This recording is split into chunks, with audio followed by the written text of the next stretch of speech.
जय हिंद दोस्तों। मैं आपको आज बताऊंगा कि टैक्स स्लैब क्या रखा गया है इस इंटरिम बजट में।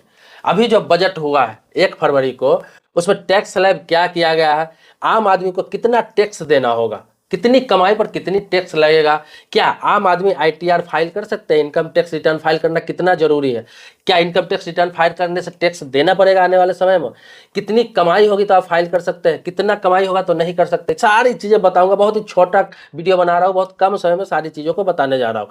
आगे बढ़ने से पहले रिक्वेस्ट करूंगा वीडियो को लाइक करेंगे, मन में सवाल प्रश्न फिर भी रह जाएगा तो कमेंट बॉक्स में लिखेंगे, फिर वीडियो बनाऊंगा आपको विस्तार से।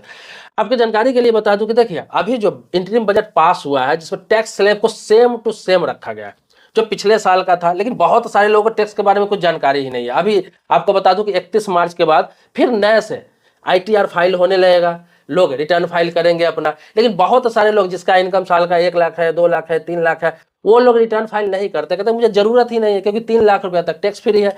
अब आपको बता दूं 87A के तहत आपको बता दूं तो 7 लाख रुपया तक टैक्स फ्री है, तो लोग कहते हैं कि करने की क्या जरूरत है। लेकिन मैं आपको बता दूं आपका इनकम सालाना 1 लाख, 2 लाख, 3 लाख भी है साल का, तो भी आप रिटर्न फाइल करें।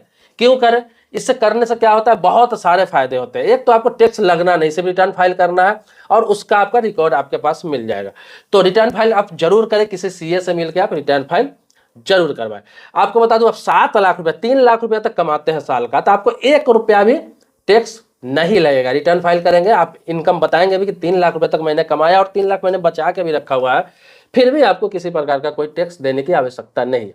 लेकिन अब 3 लाख रुपए से 6 लाख रुपए तक कमाते हैं तो आपको 5% तक टैक्स लगता है। लेकिन आपको बता दूं 87A के तहत ये 5% भी आपको नहीं लगने जा रहा है। तो आपको बता दूं 7 लाख रुपया तक, मैक्सिमम 7 लाख रुपया तक 1 भी रुपया टैक्स आपसे सरकार नहीं लेगी। 3 लाख रुपया तक फ्री है। 3 लाख के 7 लाख के बीच आप कमाते हैं तो आपका टीडीएस वगैरह कटा हुआ है, कुछ भी कटा हुआ है किसी प्रकार का, सारा रिटर्न फाइल करने पे सारा आपको रिटर्न मिल जाएगा। तो इससे आपको फायदा ही होता है। किसी कंपनी में काम करते हैं, किसी आपको बता दूं कहीं आप एडवाइजर का काम करते हैं, एलआईसी में काम करते हैं, आप किसी ऐसी फाइनेंस संस्था में काम करते हैं, तो आपका टीडीएस कटता होगा, तो रिटर्न फाइल करने पे आपका टीडीएस मतलब जो पैसा कटा हुआ है वो भी आपके अकाउंट पे वापस आ जाता है।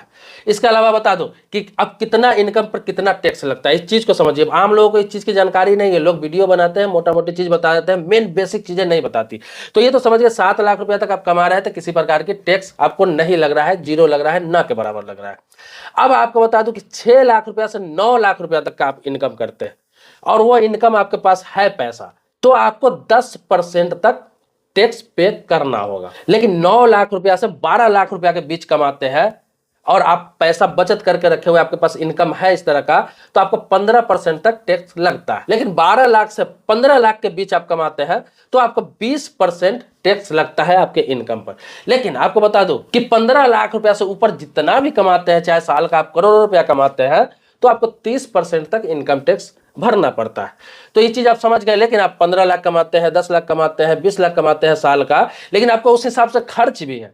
आपका बच्चे का ट्यूशन फी देना होता है, स्कूल फी देना होता है, कहीं आपका बीमा चल रहा है और भी बहुत सारे आपके खर्चे हैं। तो खर्चे आप मेंशन कर देते हैं, आप रिटर्न फाइल करते हैं। जैसे 10 लाख रुपए आप कमाते हैं या 15 लाख रुपया कमाते हैं या 9 लाख रुपया कमाते हैं, 9 लाख रुपया तक आपको लगेगा कि 10% मेरा टैक्स लग रहा है। तो 10% टैक्स कब है? जब वो पैसा आपके पास इनकम के रूप में बचा हुआ है, आपके अकाउंट पर है, तो देना है आपको। लेकिन आपने उस पैसे को खर्च किया, अपने जरूरत के सामान में खर्च किया, घर के फर्नीचर खरीदने में खर्च किया, अपने गाड़ी खरीदने में खर्च किया, आपका लोन चल रहा है, तो ये सब चीजें, सारी चीजों का आपका खर्च को काट दिया जाता है। जो पैसे आपके पास बचते हैं उसी पे टैक्स लगता है। तो जैसे कि आपने 9 लाख रुपए इनकम किया, आपको लग रहा है कि 10% टैक्स लगना है, लेकिन आपका पैसे साल में खर्च हुए, आपके पास 3 लाख बचा हुआ है, 4 लाख बचा हुआ है, 5 लाख बचा हुआ है, 6 लाख बचा हुआ है, 7 लाख रुपया तक बचा हुआ है, तो फिर उस पर कोई टैक्स नहीं लेगी सरकार, या फिर किसी प्रकार के टैक्स देने की आवश्यकता नहीं है। इनकम टैक्स किसी प्रकार का आप पर कोई भी कार्रवाई नहीं करेगा। सिर्फ आपको आईटीआर फाइल करके वहां पे आपको मेंशन कर देना है कि इतना मेरा इनकम था, इतना मेरा खर्च है और इतना मेरे पास पैसे बचे हुए हैं, तो आपको किसी प्रकार का कोई टैक्स नहीं देना होता। 7 लाख से नीचे आपके पास जो भी पैसे बचे हुए हैं उससे इनकम टैक्स डिपार्टमेंट को कोई मतलब नहीं है। तो मैं बिल्कुल आसान भाषा में इन चीजों को बताया हूं और बता रहा हूं आपको, इतनी आसान भाषा में कि हर कोई इस चीज को समझ सकता है। तो आप समझ गए। तो आईटीआर रिटर्न फाइल जरूर करें। 31 मार्च के बाद मैंने आपको कहा कि 2 लाख, 3 लाख, 4 लाख, 5 लाख, 7 लाख कमाते हैं, फिर भी आपको आईटीआर फाइल करना चाहिए और किसी भी हालात में करना चाहिए। इससे आप फायदा बता रहा हूँ। फायदा क्या? बहुत लोग सोचते हैं कि इसका फायदा क्या, मैं क्यों करूँ, 7 लाख तो मुझे छूटी है।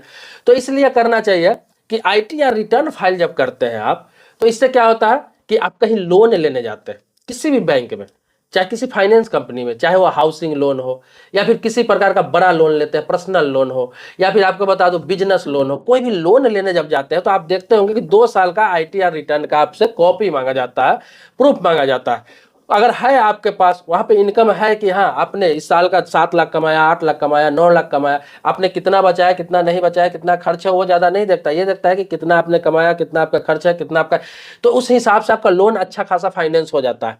और लोन में किसी प्रकार की कोई दिक्कत नहीं होता है। ITR फाइल करने का मतलब ये होता है सबूत कि आप पैसा कमा रहे हैं, तभी तो रिटर्न फाइल कर रहे हैं, पैसा कमा रहे हैं। ये नहीं देखा जाता कि आप टैक्स दे रहे हैं सरकार को, आप सरकार को टैक्स दे रहे हैं नहीं दे रहा है, आपके पास कम बच रहा है, उससे मतलब नहीं। ITR आपने इतना का फाइल किया, आपके पास ये प्रूफ है कि आपने इतना कमाया इस साल का, उसी के आधार पर आपका अच्छा खासा लोन फाइनेंस हो जाता है। तो लोन लेने में बहुत आसानी होती है। कभी भी आपको कोई भी लोन लेते हैं तो ITR रिटर्न फाइल रहता है तो आपको बहुत ही आसानी होती है ये सब चीज करने में। इसके अलावा आप देखते होंगे क्रेडिट कार्ड आप लेते हैं, जब ज्यादा लिमिट का लेते हैं, आप नॉर्मल लिमिट लेते हैं तो उसमें जरूरत नहीं पड़ता है, लेकिन ज्यादा लिमिट का आपको लेते हैं 2 लाख 3 लाख 5 लाख लिमिट का आपको बढ़ाना होता है तो उसमें भी ITR का रिटर्न फाइल का कॉपी मांगा जाता है। इसके अलावा बहुत सारे सेक्टर है जहां पे बिना ITR रिटर्न फाइल का आपको बहुत सारे काम नहीं होते। तो आप भविष्य में बहुत अच्छा प्लानिंग कर चुके हैं, चाहते हैं कि बहुत आगे बढ़ना है, मुझे हर चीज को क्लियर रखना है, अपने इनकम को क्लियर रखना है, तो आप रिटर्न फाइल जरूर करें और सारा चीज आप सोर्स बताए वहां पे कि कहां से आपका पैसा आया है, कितना खर्च हुआ है। तो सोर्स जहां से पैसा आया उससे दिक्कत नहीं, जो खर्च हुआ उस पर सरकार थोड़ी ना टैक्स ले रही है, उस पर तो सरकार टैक्स नहीं ले रही। इनकम टैक्स का मतलब इनकम है उसको कहते हैं, जो कमाया तो आपको इनकम है, लेकिन आपके पास जो बचा है वो मेन इनकम माना जाता है। खर्च हुआ उसको मेन इनकम नहीं माना जाता है, जो संसाधन में आपने खर्च किया उसको मेन इनकम नहीं माना जाता, जो बचा हुआ है आपके पास वो इनकम। तो 7 लाख रुपए तक भी आपका साल के आपके पास बचा हुआ है तो उस पर किसी प्रकार का कोई टैक्स नहीं लगने जा रहा है। वैसे तो मैं कोशिश किया हूं कि बहुत आसान भाषा में बहुत आसान चीजें मैंने आपको बताया हो। तो इस जो बजट अभी हुआ है 1 फरवरी को, इसमें किसी प्रकार का कोई बदलाव नहीं किया गया है। जो बजट जो टैक्स से संबंधित जो भी था बजट पिछले साल का सेम टू सेम रखा गया है। इस स्लैब को किसी प्रकार का कोई छेड़छाड़ नहीं किया गया। लेकिन हो सकता है, आपको बता दूं, नई सरकार बनेगी जुलाई में फिर से बजट होगा तो हो सकता है और ज्यादा छूट आपको मिले और ज्यादा रियायत मिले या फिर कोई इसमें अपडेट हो, बदलाव हो, लेकिन फिलहाल इस साल के लिए इतना छूट दिया गया है। दोस्तों मेरे चैनल पर नया है, पहली बार आया है तो चैनल को सब्सक्राइब कीजिए, बगल में बेल घंटी जरूर दबा लीजिए। लेकिन पुराने सब्सक्राइबर वीडियो देखते हैं आप तो इसके लिए कोटि कोटि धन्यवाद देता हूं, आभारी हूं आपका। मिलते हैं नेक्स्ट वीडियो में एक नए मुद्दे के साथ, तब तक के लिए शुक्रिया, धन्यवाद, जय हिंद दोस्तों।